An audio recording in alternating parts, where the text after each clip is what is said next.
Leaders podcast. We're on the final episode of the first series. I'm super excited to have Julie from Clubhouse's Girl Gang here. She started Girl Gang and we connected a few weeks ago, and I came into one of Julie's rooms on Clubhouse and I was so nervous getting into Clubhouse the first time that I was in there, and I was terrified to speak up, terrified to get up on stage. And I come into Julie's room and they were just having a genuine, real chat about things that were going on but weren't being said. And definitely this perception of the more egoic, masculine dominated look at me mentality that was going on in some of the rooms, and just calling it out and being really genuine about what we're about. And I was like, oh, this is my tribe. Put up my hand and say hi. No, so Julie has an amazing ability to create a space where people feel safe, to be able to share who they really are, but talk about life and business really from not just that needing to prove energy, but here's reality. Here's what's going well. Here's what's not going well. Let's talk about it and be real. So I couldn't imagine a better person to wrap up this first series with than Julie. And let's start it off with a bit of your journey to getting to starting the Girl Gang room. So lovely to be here. I feel like I'm sitting here like a Cheshire cat grinning at you because I'm the same, because we've spoken to each other for so many weeks now as static faces on Clubhouse, and now there's animation, and I'm not going to be able to stop grinning the whole way through. No, I'll get some sore cheeks. Totally. So yeah, Clubhouse Girl Gang started basically on a whim. I had joined the platform exactly the same way as you had done. I was feeling nervous, so I was travelling around about all these rooms. I really didn't have a clue what I was doing. You know, there's no intro to Clubhouse. You're thrown into this hallway and you've got no idea what it is. So I was just popping into rooms that interested me, usually business topics, because that is what I really thrive in talking about. And I just found that every single room that I was going into was actually repelling me. I felt like it was just huge egos with loud voices sitting up on the stage area, as they call it, and not having any meaningful discussion, just talking about big figures and how to earn ridiculous amounts of money, and it just repelled me. And I actually thought, this platform's not for me. I'm not going to stay on here. And then we were still in the midst of lockdown, and I thought, well, actually, there's nothing else happening. Why? I'm just going to set up my own room. So I did. So literally my second day on the platform with no followers or nobody to invite into the room, I just opened up a room, and I, on a whim, called it Clubhouse Girl Gang because I wanted to attract females into it. And 7 people came into the room, and we had a gorgeous 1-hour conversation about being a female in business, what had happened along our journeys. And it was just amazing. Actually, somebody ended up crying in the room because she felt so emotional about having found people that she could completely relate to and resonate with. So we decided that we would meet again at the same time the following week, and we opened up the room. So I think there was 7 of us, as say, that first week, and the following week 4 of us came back.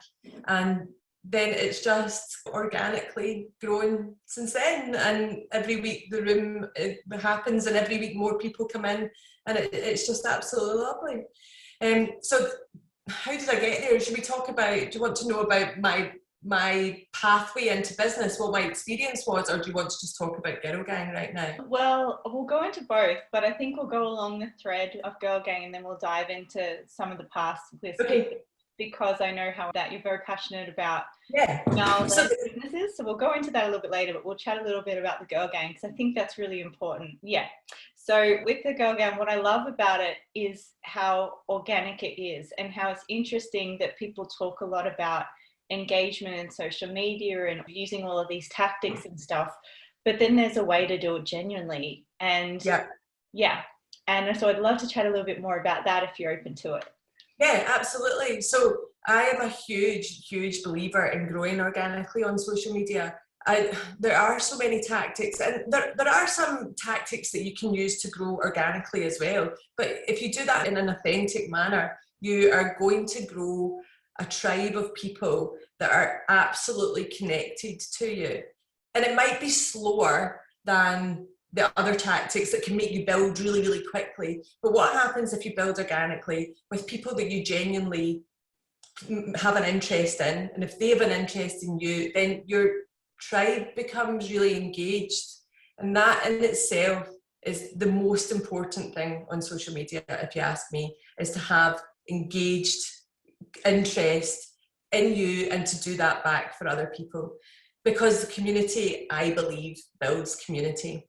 And the more you are authentic, the more you're interested, and the more you organically grow, your tribe becomes bigger and bigger and bigger, but in the right way.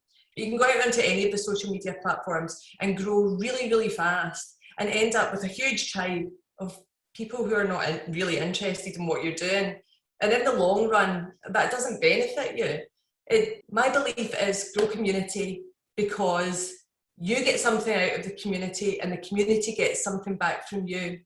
And also, my real hope for Girl Gang was that it became a community and it had lots of little sub-communities in it.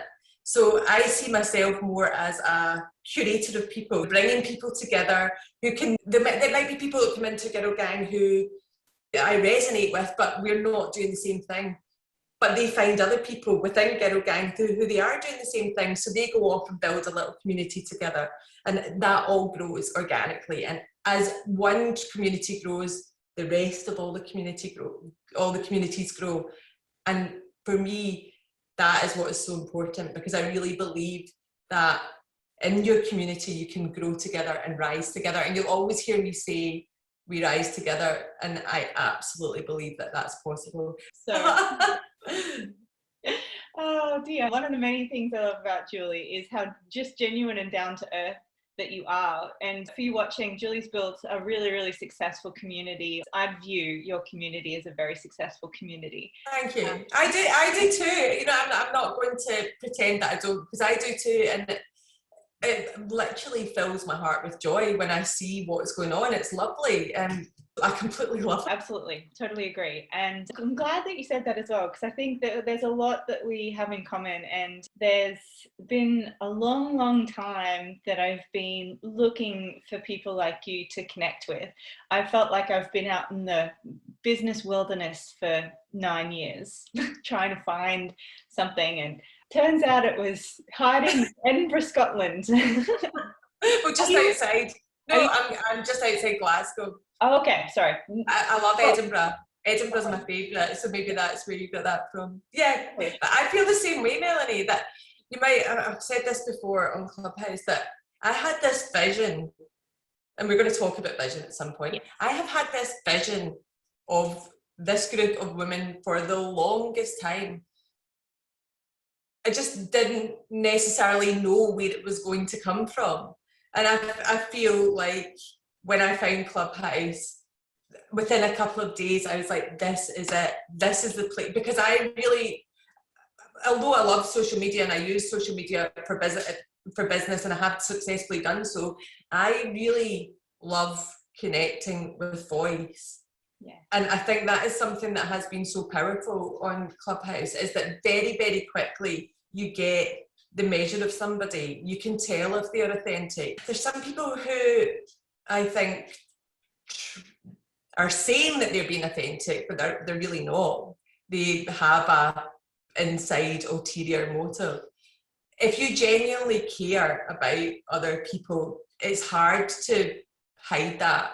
And it's also hard to pretend that you are that over a number of weeks in lots of different areas, speaking to lots of different people. You couldn't keep it up, could you? No. If you were pretending, you couldn't keep it up. So Clubhouse has, for me, just been the thing that has allowed me to live out this vision, to bring this community that I have thought about for a long, long time to life. And I'm excited to see where we end up. Yeah, it's definitely made me excited about social media for the first time in like 10 years. Yeah. Yeah, because it's just, you can't hide who you are on a real lifetime interaction with multiple people. So it's like, oh, thank goodness. Even on Instagram and stuff like that, I tried, but it's just never really been able to express myself fully. Yeah. I mean, I do think Instagram is powerful as well, but there's so much noise on Instagram that you need to find a way to fight through that noise. And I do believe that you can show your authenticity on Instagram, but I do think it takes a lot longer. It's a much longer process than jumping into a room with somebody for an hour and having a conversation. And by the end of that hour, you kind of know whether that person is somebody that you want to connect more with, or whether you're just going to move away from each other. Do you agree with that? I think that's... Yeah, definitely. So we'll circle back around towards the end. Community building. Because I know for me, it's something that I've always done my best to show up as, just be as real and transparent as I can, and imperfect. And I love screwing up. And it's the reason why I do it is because, well, if I can show up like this, it means that it gives other people permission to do this. Absolutely. None of us are perfect, are we? Yeah, none of us are perfect. No. And I really feel on social media that we are in the middle of a shift. For a long number of years, everything had to be perfect. You had to have this perfect life in a big £1 million house, driving a Lamborghini and being a size 6 woman with long flowing hair and hardly any clothes next to your Lamborghini before you get any traction on Instagram or on the internet. Yeah. And I feel like we are coming out of the other end of that now. People are completely over it. Yeah. And we are ready for authenticity and realness and stories and hearing people's journeys. I am such a lover of stories, of people hearing where they came from, how they've got to where they are.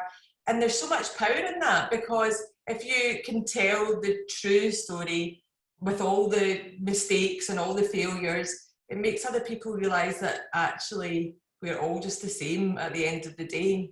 Yeah. There's nothing different between somebody that's doing something really successfully and the person that's watching them and hoping that they can be successful.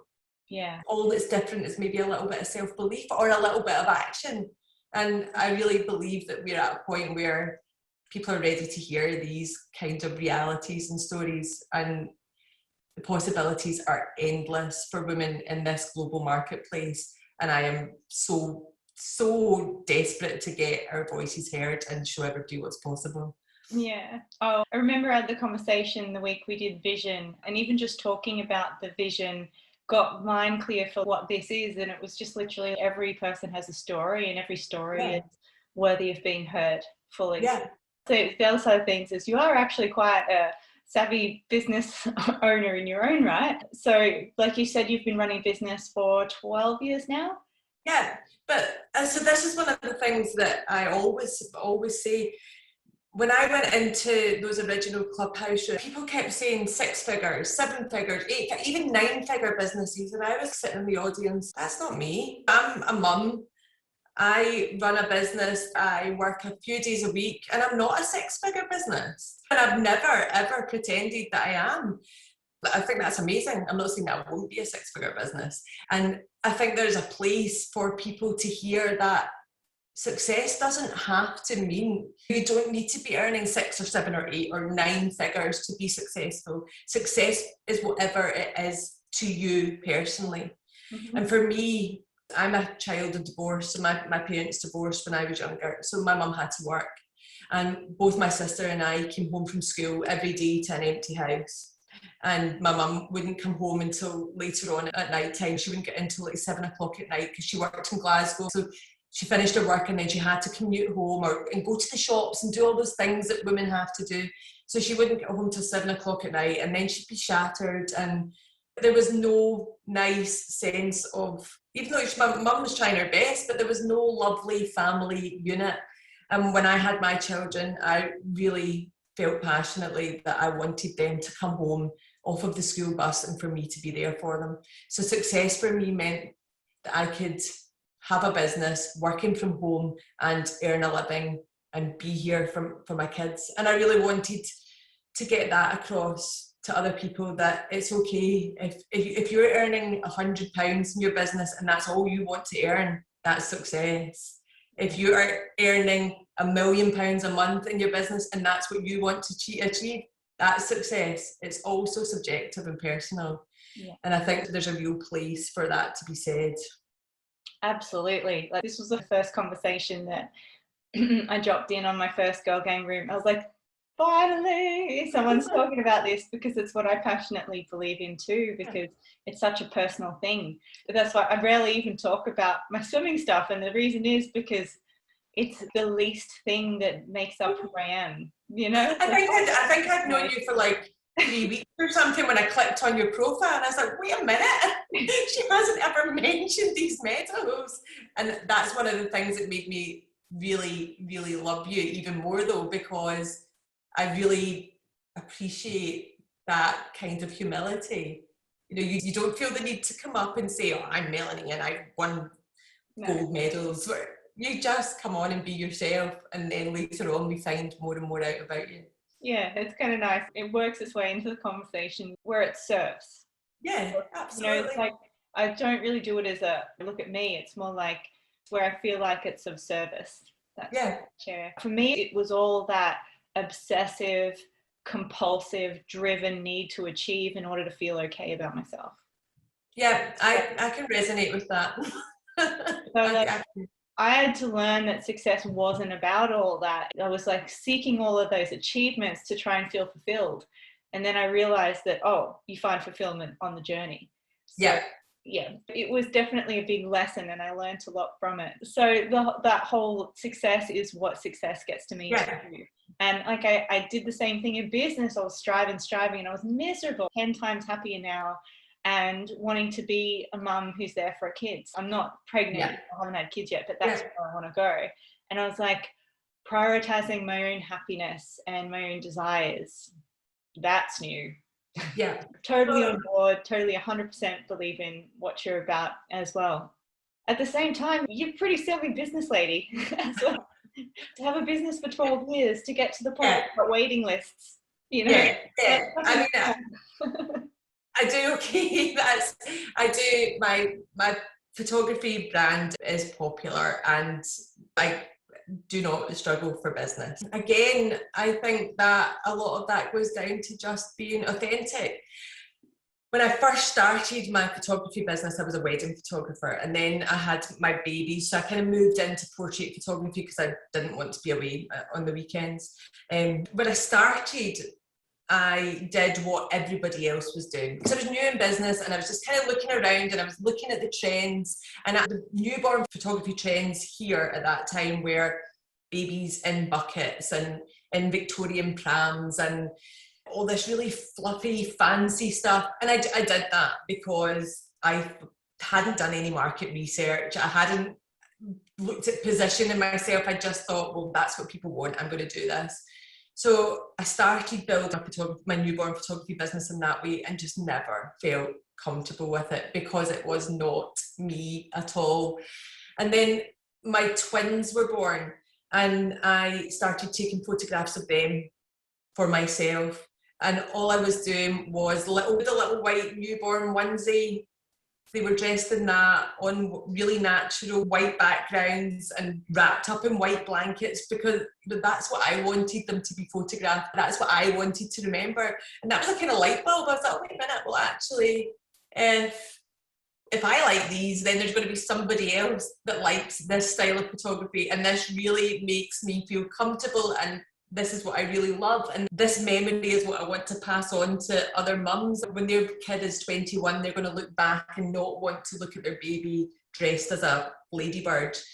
They're going to want to look at their baby exactly how stretching arms. And so at that point, I really took the time and started doing all the things that I now tell people to do, working out who my ideal client was, thinking how they think, feeling how they feel. There's so much of me in my ideal photography client, and it's quite often the case, isn't it, when we go through that ideal client journey, that there's so many traits in that avatar that you have yourself, or the person that you used to be. So I really worked on that, and that is really when everything changed. My business, I became busier and busier and busier. I speak to people directly, and I have it down to like what car they drive, what they do the weekend, and 9 times out of 10 when they drive up, they drive the car that. I have yoga as one of their interests, and literally 9 out of 10 of the mums do yoga. So it all comes back to that. It all comes back to really knowing who I'm speaking to and who I want to serve and what I want to give them. And that has created a nice, successful business for me. Blushing. That is beautiful. Yes, 12 years is a long time to have maintained a business. I don't lose sight of that. You know, lots of businesses don't make it, and I'm very grateful that mine has. And fingers crossed we'll make it through this horrible pandemic when a lot of people haven't. Yeah. There was a couple of like massive gems that you touched on with the market research and positioning, and they're two big things that I don't think are even spoken about enough, especially when it comes to online marketing. Like we go to hashtags and things like that, but the importance of market research and positioning, that's huge. You've got a mountain on you there on that one. For sure. If we dial right back, I was a social worker. So I had no business experience. I had gone to university and I'd done a social work degree. I was very, very focused on where I wanted to be in my career. I didn't want to stay in frontline social work. I wanted to move to policy making, working for the government. I wanted to have an impact and create change, specifically in addiction. So when the job that I decided that I wanted was on the horizon, I found out that I was going to need a master's to do this. I went back to university and I worked really hard to do that. And then I went through all the process of going for the job. And this kind of touches on where some of my passion about female empowerment comes from, because something happened to me along that journey. I went for an interview while I was pregnant, and there was a panel of, I think there was 4 or 5 people on the panel, and one of them was female. And when I went in for the interview, she said to me, "Oh, are you pregnant?" And I said, "Oh yeah," like really excited, first baby. I thought, "Oh yeah," and talked about it, which we probably shouldn't have done in an interview setting. Anyway, long story short, when it came to the marking, I never got the job. And when I got the marking back, you get feedback. All the men on the panel had marked me very, very similar scores, and the female who had made a big chat about me being pregnant had marked me really differently, much, much lower. Oh, really? Yeah, and that was a real eye-opener for me, that not all females are supportive of other females. And at the time I was really upset. What happened was, very quickly afterwards, I had my baby, and my mindset about working out with the home really changed. I thought it never would, but it did when my baby arrived. So that was another one of the pushes that made me think, well, I'm not going to have my life dictated to by people who are not going to be supportive of me. I want to be at home and have a business and be in charge of my own life. So I knew I didn't have any photography qualifications. I knew that I could take decent photographs. It's something I'd done my whole life. So it was really just a vehicle to get me a business. It wasn't like I had this undying passion to be a photographer. I just needed something that was going to be a business for me. So I started the business, and while other people round about me who I came into contact with, who were building photography businesses, while they all went out and invested in learning how to take better photographs, I went out and learned how to have better business skills.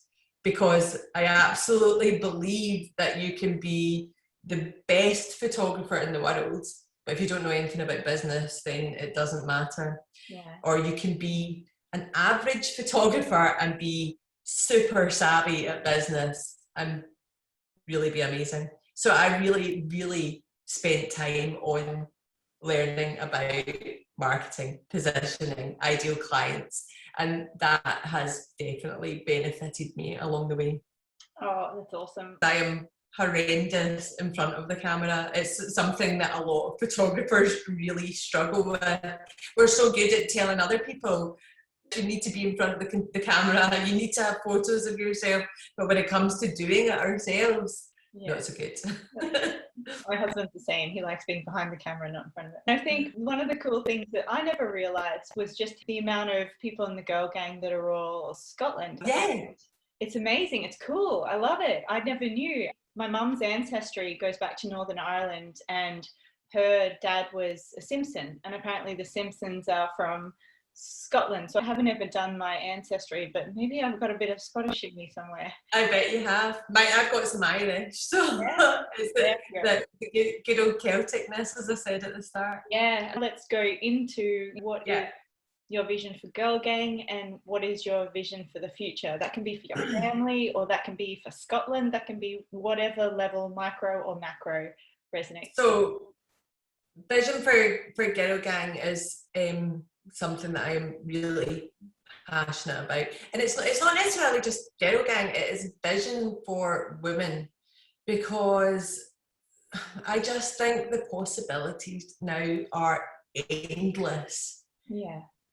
No longer do women have to find a job that they can work around the really awkward school drop off and pick up times. How difficult is it for a woman to have a career and be a mother and try and do both of those successfully? It is so difficult. If you are out in a corporate career doing really, really well, you probably need to be passing a lot of your childcare on to somebody else. And again, that's absolutely fine if you want to do that. But there's so many women that don't want to do that. They want to be successful, but they also want to be a mother, and they want to be a hands-on, present mother. Yeah.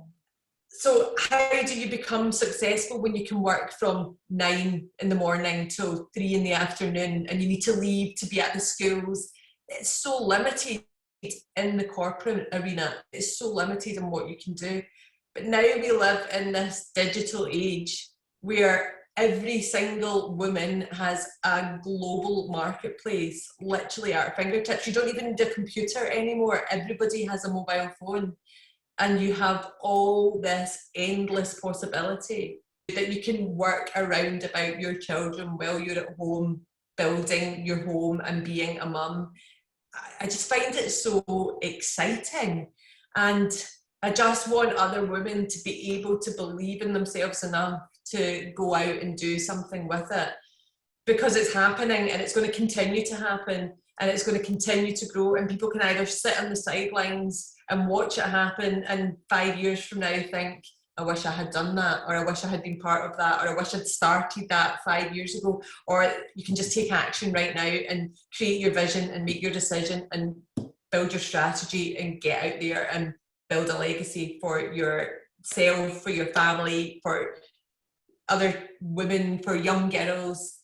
That is my absolute goal with Girl Gang. And it's also to show that you can go out and build a business without being this term that is thrown about all the time. You've got to be aggressive, you've got to be a boss bitch or a boss babe, or I just don't resonate with any of that. I absolutely think that you can be a little bit shy and a little bit quiet and a bit of an introvert and still have a successful business. You don't need to be aggressive and hustling 24 hours a day, 7 days a week. You can build slowly, you can build organically, and you can build success in whatever that means to you. I find that hustle, boss babe, I find it all a bit toxic. Yeah. And I really just want to use my voice to show women that you don't need to do that. You can be a mum at home playing with Lego on the floor with your child, and then taking an hour and doing some of your work and building a business. So I feel really, really passionately about that. So that is where my passion for Girl Gang lies, is to show women that the possibilities are endless right now. And if they don't believe it themselves, just stick with us for a little while. Yeah. Because when you're done, you will believe it. Yeah. When you're finished this journey with us, you will believe that you can do it, and I am going to be right behind you, cheering you on. Yeah, absolutely. So if you're watching and you resonate with Julie, please do yourself a favor and make sure you do connect on Girl Gang on Clubhouse. I'll put all the information to connect with Julie further below this, but the website's www.chgirlgang.com, and you can find Julie on Instagram. I love your vision, I love what you're about, and my intention really is I just want to be a part of it. So however I can contribute, I'm more than happy to. Although I was just saying to my husband the other night, I do quite openly say that I am a bit of an introvert. I really thrive on stories and chats and connecting with people, but I also really massively thrive on time on my own. I think we've said this before on one of the rooms. I'm an extroverted introvert. Totally. I mean, I have that in my Clubhouse bio that I am absolutely an extroverted introvert. Absolutely. So I get it. I need that time to myself to keep my sanity. Yeah. Oh dear. And you were asking about vision for myself. I don't really actually have a big vision for myself at the moment. I have a really strong desire to show my girls that they can do whatever they want to do, and my son, but the desire more for my girls comes because of how society teaches us. Boys are always given the permission to be whatever they want to be. So I really want to show my girls that it's possible to do whatever you want to do. Yeah, it's messages that we get from such a young age that we don't even realize are there and are limiting us. And just it is more so as women, there's a lot more stuff about criteria that we the boxes that we need to tick. Absolutely. So and that's what that's where I go back to with the motherhood thing. And I know you're not there yet in your journey, but the motherhood thing, it is huge. If you're a woman who has a desire to be successful, when these babies come along, that desire to be successful doesn't completely disappear. It maybe gets shelved a little bit for a number of years where you're really focused on the babies and all the early days. And I had 3 babies really quickly. So there was a time that I thought, oh, I probably won't ever be interested in working again. My little boy was 15 months when my twins were born. So it was full on for a time. Wow. Actually, it came back quite quickly that I did want to still work. As the years go on and as they become more independent, you begin to see, well, I'm still going to have a life after they're gone. I can't let motherhood completely define me. Yeah. You know, because what happens when they're all off living their lives. One final question for you before we wrap it up. I'm going to do this one a little bit differently because of our conversation. From your perspective, when you look at an example of someone who inspires you, someone who's out there doing good in the world, what is it that inspires you about people who are out there with a vision and a mission, wanting to make a difference and have an impact in people's lives? Everything that we've just talked about. Yeah. People who are authentic, people who are genuine. One of my biggest things is kindness. People who are kind. It just takes nothing to be a kind human being. So if you're kind, if you're genuine, if you can show me that you really care, and you know, the person who always springs to mind, somebody who I'm massively inspired by, is Michelle Obama. Yeah. She is authentic, she is genuine, she is kind, she is inspiring, she is powerful. If you've got those qualities, it inspires me and it pushes me forward. And I think like attracts like, and that's why I meet people like you. Yeah. Because you're all of those things, and that's why we have this lovely community of people who genuinely care, because everybody resonates with all of those qualities. Like we talked about at the beginning, you know, I don't see myself as a leader. I might have been the person that started it, but this community is only what it is because of everybody that comes in and takes part in it. Yeah. Oh goodness, love it. And the takeaway I've kind of taken from this as well is that the emerging leaders, what this podcast is it's not me, it's not you, it's the people who are watching this. Yes. It's the people in Girl Gang. Yes. They're the ones who are the emerging leaders that this whole thing was about. Yeah. Absolutely believe that. And I love how focused and I suppose committed the women are in the group to collaboration. Yeah. So, you know, that we don't need to compete with each other. We're going to be so much better if we work together. Absolutely, absolutely. It's so true. When women support each other, incredible things happen. It is true. Women are conditioned, from children, we are conditioned to be against each other, to compete against each other. That whole mean girl mentality, which travels all the way through your formative years, there's no need for it. There is absolutely no need for it. And in fact, if you don't have that attitude, you'll get on further. I absolutely believe it. Such a great message to finish with. It's been an absolute pleasure and an honour. Thank you so much for taking the time. Make sure, and people watching this, do yourself a favour, connect with Julie. Thank you, Melanie. It has been so lovely talking to you. I have loved it. Yes, and the key takeaway is you are the emerging leader. So with that, signing off. It's been a pleasure and an honour. We'll see you for another episode soon, hopefully. And yeah, just more power to you. And you. Thank you, Melanie. No worries.